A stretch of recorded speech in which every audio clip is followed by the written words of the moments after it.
Welcome back to Football Tragics. Just myself and Campo here today. Morty still absent, and I think that probably reflects Liverpool's season so far. Tony's also not here with us. Campo, both our teams won this week, so we're probably both the happier of the lot. Mate, good bounce back. That's all I'm going to say. Yeah, look, we're going to start off with a big win, though. We're going to start off with City's 4-0 over Southampton.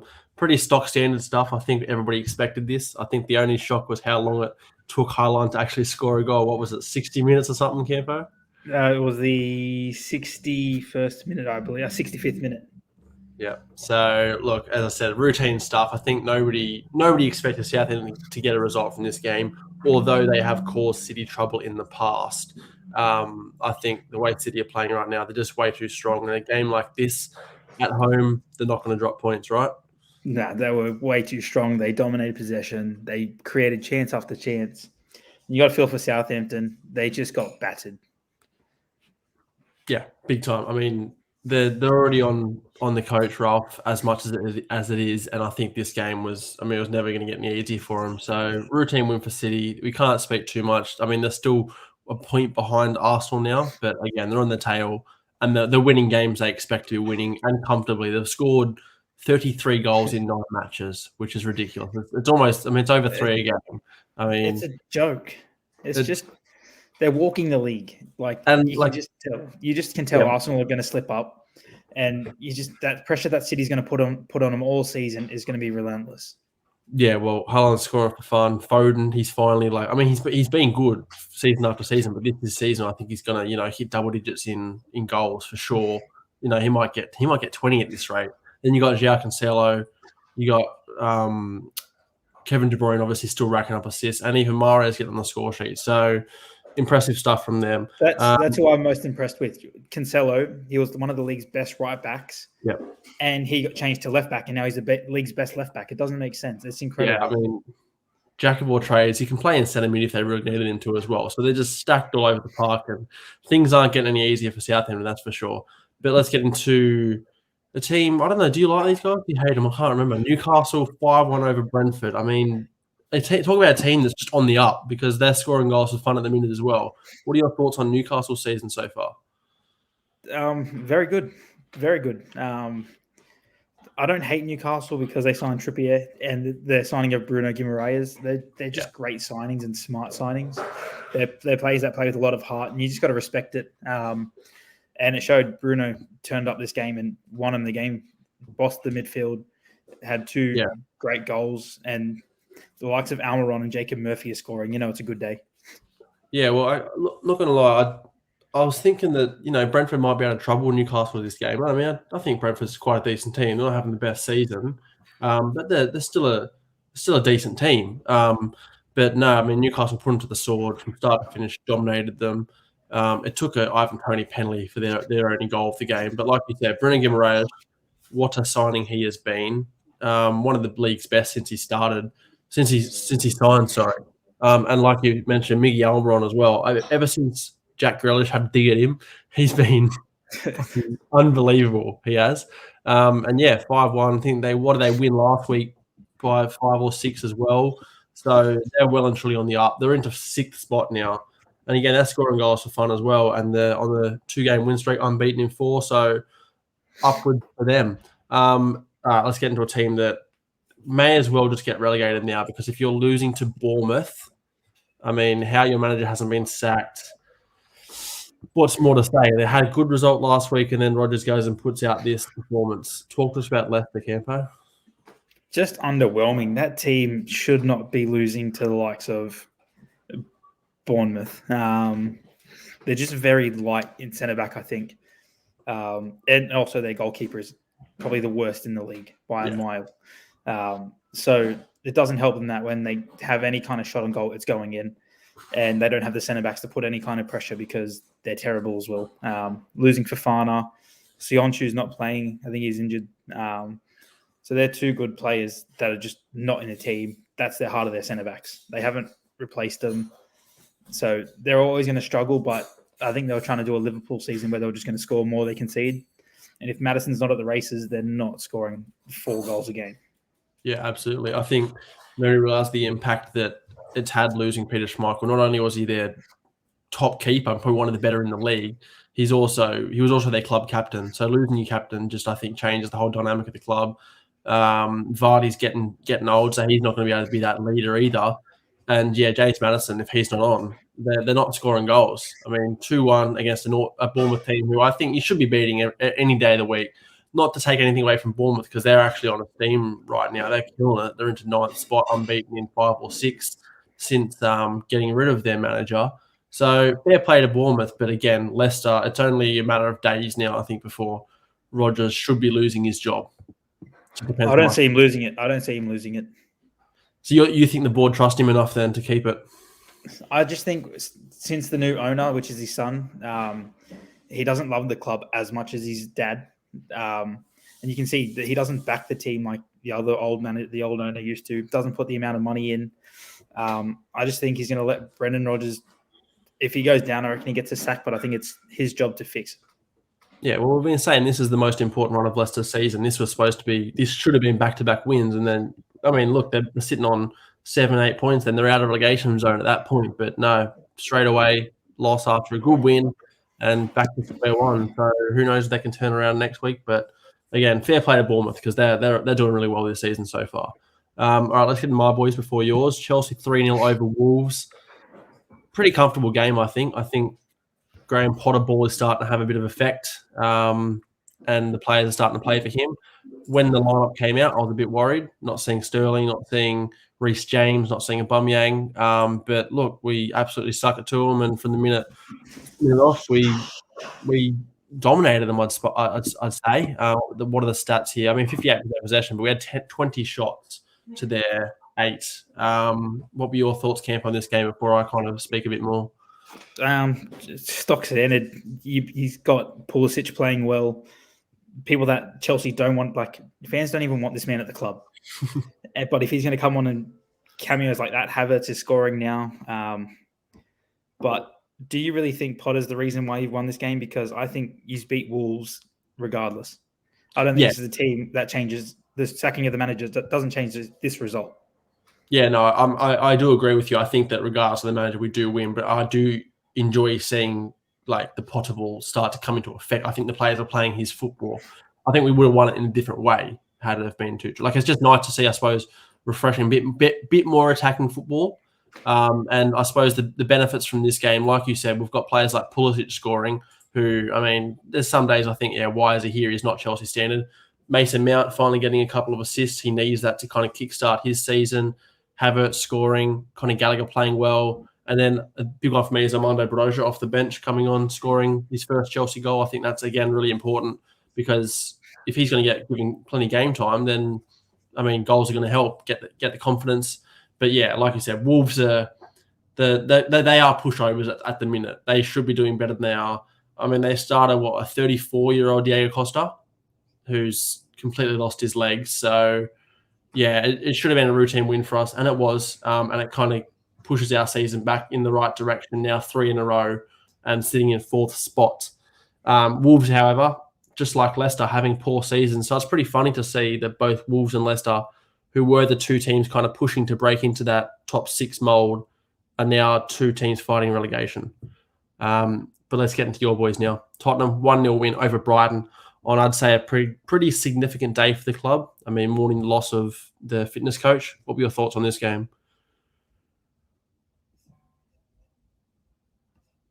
I think you've frozen.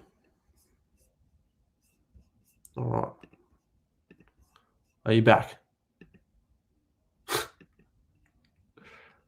Technical difficulties mean I may have to... Oh, there he is. He's come back. Mate, got no idea what actually happened there. Welcome back. I was rambling for a bit about Chelsea, but look, that's all that matters. We moved into Tottenham game. I haven't said a word yet. I wanted to leave it to you.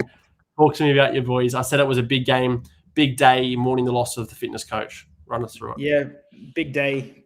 Emotions running high, and we started the game off very well.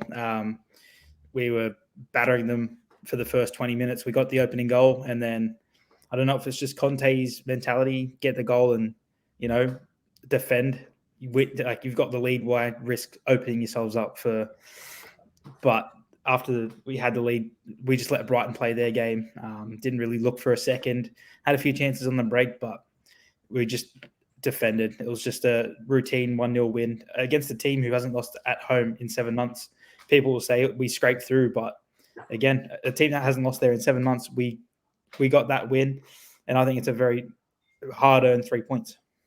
Yeah, I mean, it definitely wasn't easy, but I think that the occasion kind of pushed you guys over the line. You guys maybe wanted it more, and you took your chance. Look, the stats probably reflect that Brighton probably should have won the game, and like you said, they did play well, very well. I guess a team that, yeah, like you said, hasn't lost in a while at home. They're sitting 7th. They're good with their new manager, but you guys got the 3 points, and that's kind of what matters. I want to speak about lineups just real quick. I mean, what's Matt Doherty doing all of a sudden playing again after Conte basically said that any game with him is a loss? It was taken out of context, that whole speech. What he actually said was, I know what my team is. I know what's best for my team. I don't want to risk losing by playing someone who isn't as fit. That's what the whole sentiment was. But so were you surprised to see the lineup though? Because there is a few changes in there. I thought Perisic would have started on the right and Sessegnon would have played left, but he went with Doherty. I was hoping to see Spence, but Conte, I think he's just going to play him in cup, see how he goes, and that's going to be his chance. But 3 in the midfield I was happy with. We looked comfortable in the midfield. But you can see when we brought on Richarlison in the second half, we looked better. We looked better on the counter. Son and Kane looked to link up better in a 3 instead of a 2. We created more chances when we had 3 up top instead of 2. So it's a good win against Brighton, changing things up to try something new, which I respect for Conte for doing, because usually he's stubborn and won't change his ways. But 3 points, and we're sitting pretty in 3rd. Yeah, I think, like you said there, Richarlison coming on, changing the game. When Richarlison first signed, I think a lot of people, and probably myself included, thought he's just going to be back up to Kane. But he's come in and he's actually earned a spot and proved why him playing with Kane and Son works. And like you said, once what's his name comes back fit, Kulusevski comes back fit, he's going to kind of be pushed out. But he's giving every reason why he should be playing.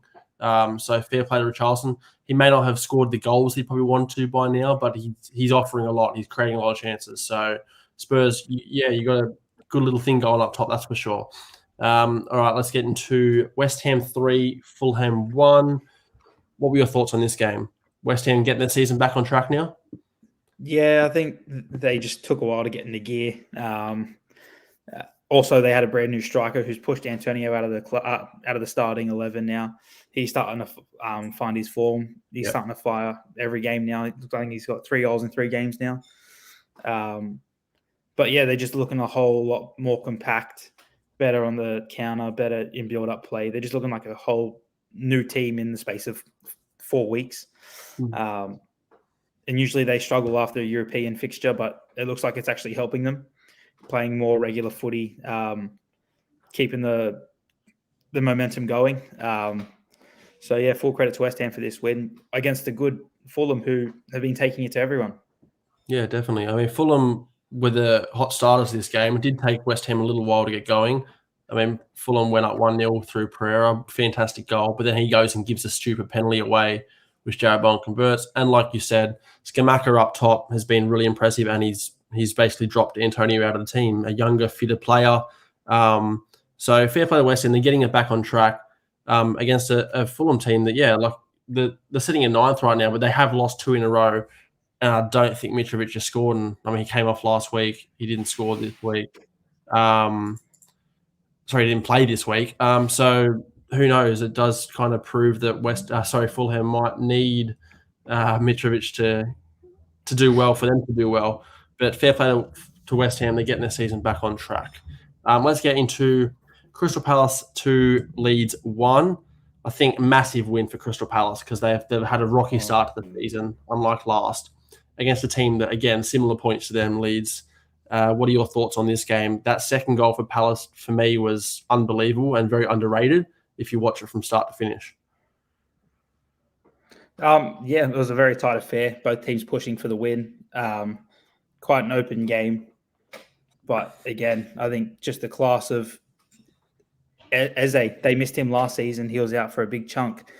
You just think that Patrick Vieira's side could have finished a whole lot higher if he played majority of last season, because that kid can do magical things, and he finished off a great team goal. Yeah, absolutely. Not going to talk too much about that one. That's, Leeds will get their season up and running hopefully soon as well. But let's get into the big one, the one that Morty, I wish, was here for it. But it's Arsenal 3, Liverpool 2. Look, I know you don't like Arsenal. That's obviously evident. I don't really either. But there's nothing better than seeing Liverpool drop points, right?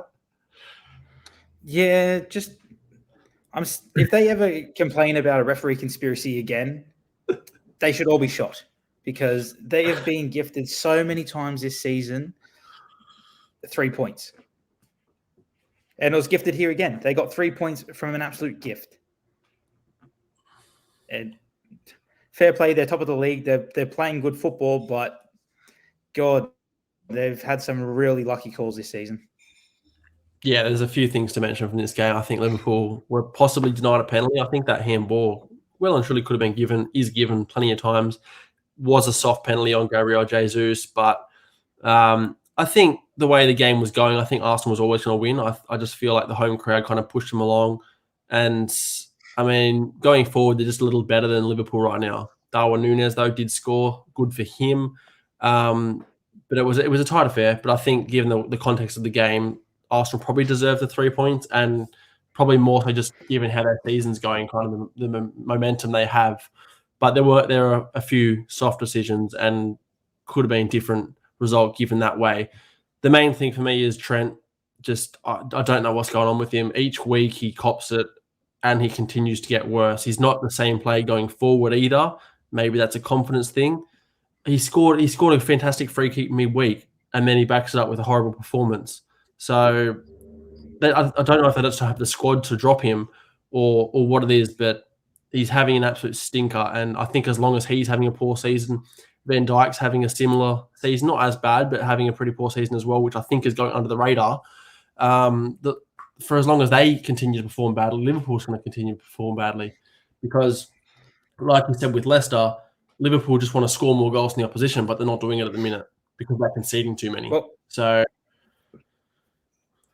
Trent, Van Dijk, they've had absolute mares of seasons. They've had such a poor start to this season. And then you got to think last year's best player, or people regarding Mo Salah as the best in the world for a period there, he's absolutely fallen off the face of the earth. He doesn't. He looks like a shell of his former self when their best player has been Luiz, and now he's out till December. So they're in a real tight spot now, and I can't really see it getting any better with losing Diaz, and who else is gone now?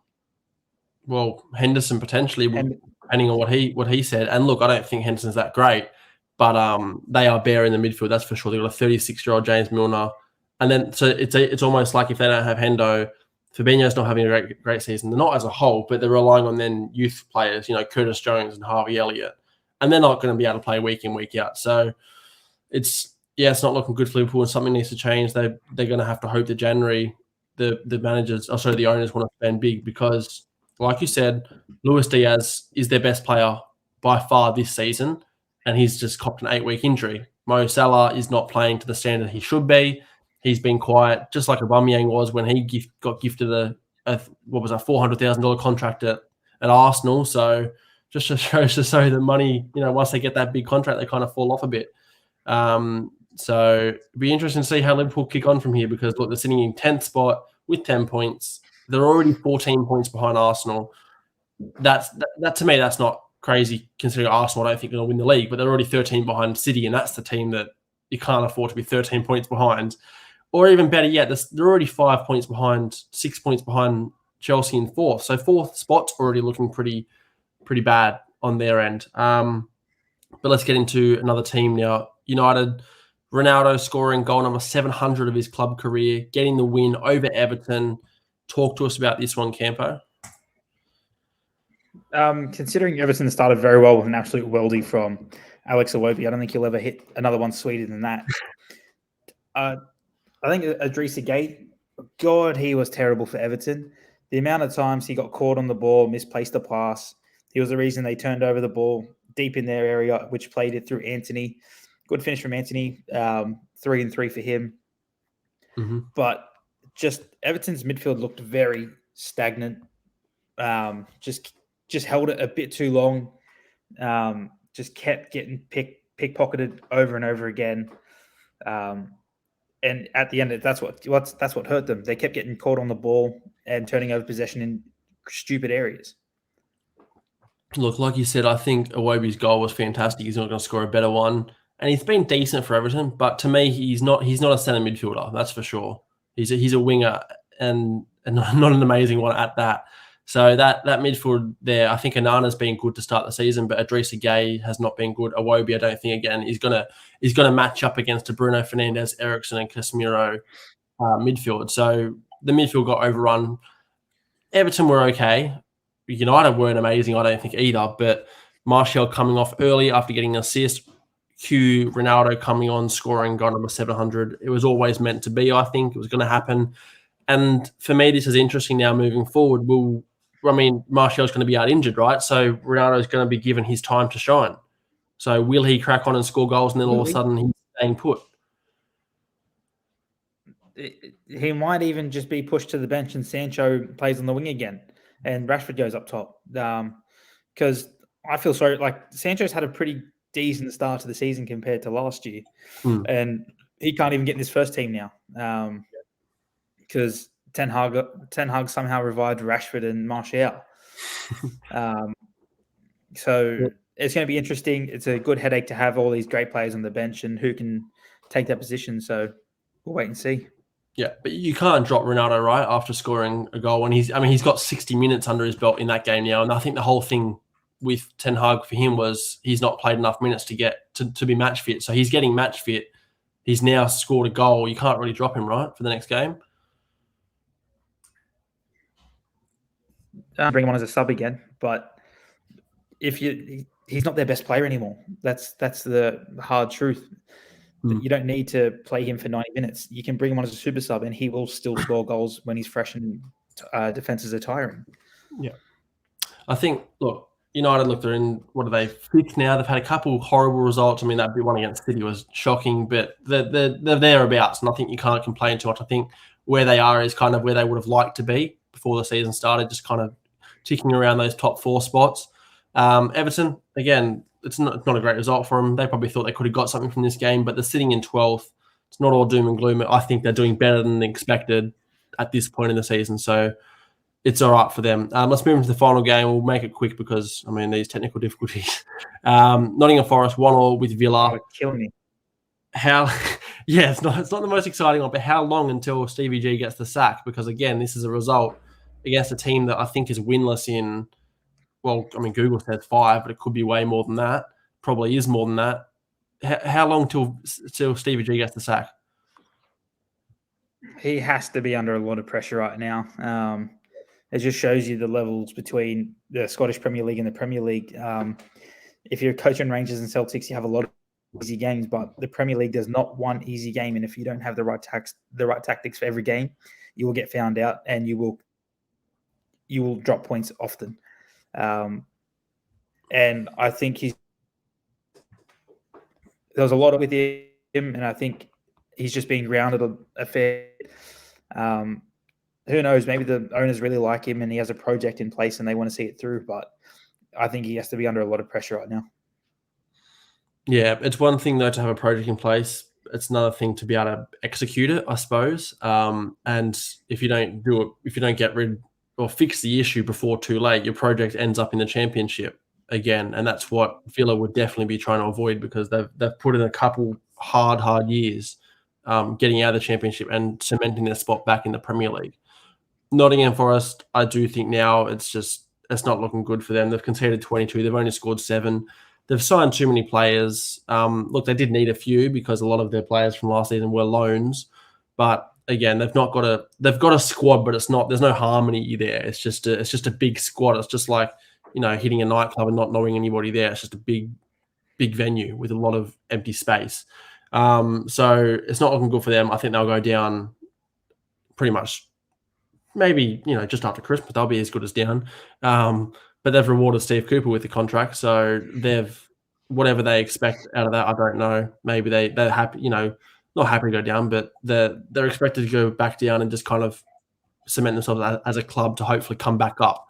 But yeah, for Villa, I think it's massive for them to kick on and turn their season around, because they're unbeaten in 4, but they've only got 1 win in 4. So Stevie G needs to turn it around, otherwise he's facing the sack pretty soon, in my opinion.